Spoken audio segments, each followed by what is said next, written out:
Thank you.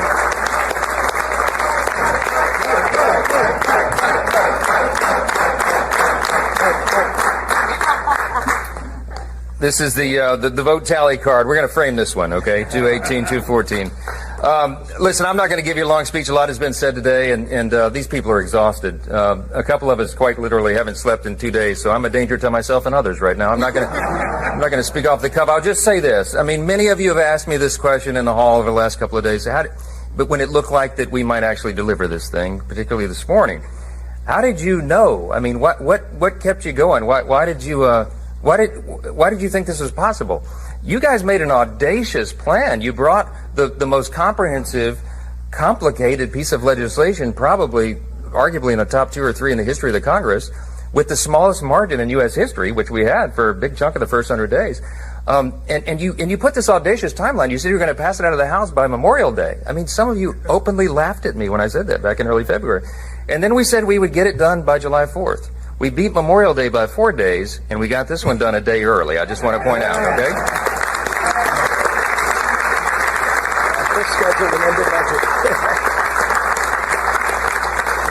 So the question was, I mean, well, like, why? Why did you do that? Why did you think that was possible? Because it sums up. I would sum it up with one word. It's belief.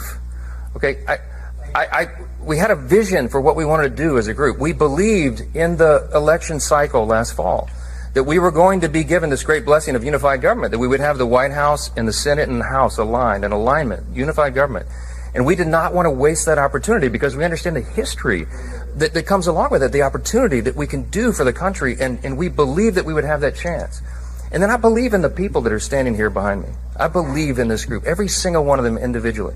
Some of them are more fun to deal with than others, you know. I mean that with the greatest level of respect. I love every single one of my colleagues.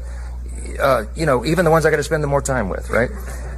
Because everybody's here, their motive is right, their heart is right. They're trying to do right for their constituents. They're trying to serve the greatest nation in the history of the world that we're going to celebrate tomorrow. We don't take that lightly. I know their hearts, and I know what their skill sets are, and I know what they bring to the table, and I get up every day excited because I know that each of them are going to bring that to the table, and they're going to serve their constituents. You could not have a greater group of public servants than the people standing in this room right here. They will give their all for this country, and man, that's what the framers intended when they put this thing together 249 years ago. This is what it was about. So I believed in this vision. I believed in the group. I believe in America. I believe we have the greatest nation.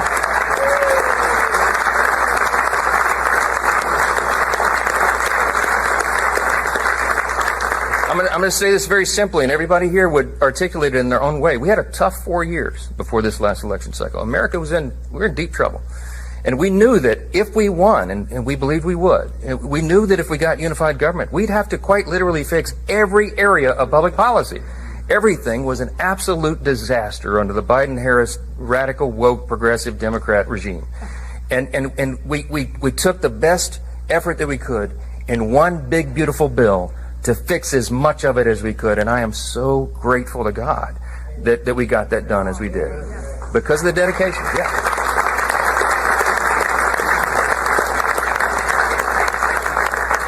Lastly, it's no secret, I do believe in God. I believe in that motto that's up that I referenced in the floor speech a little while ago. I believe that is what has made our nation the greatest in the history of the world. And some people shake their heads and they think that's old-fashioned or something. That is a fact. When the framers put this together, they stepped out in faith. They did something that no nation had ever done before. The great statesman, philosopher G.K. Chesterton of Great Britain said, America is the only nation in the world that was founded upon a creed. And he said it's listed with almost theological lucidity or clarity in the nation's birth certificate, the Declaration of Independence. We hold these truths to be self-evident, that we recognize, we boldly proclaim the self-evident truth that our rights do not come from the government, they come from God himself. He's the one that gave us our rights. That's right.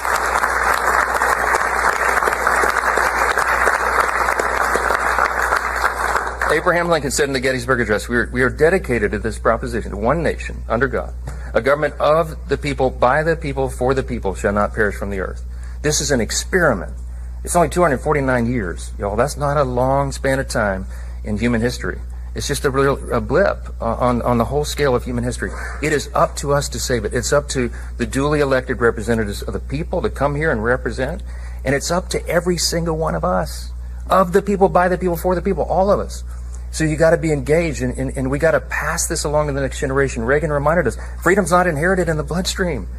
It's got to be protected. It's got to be fought for. It's got to be taught to the next generation so that they will have the same liberty, opportunity, and security that we have all known and too often take it for granted. So I just want to say, we're going to get to the main event here. We're about to sign this bill and get it over to the White House, okay?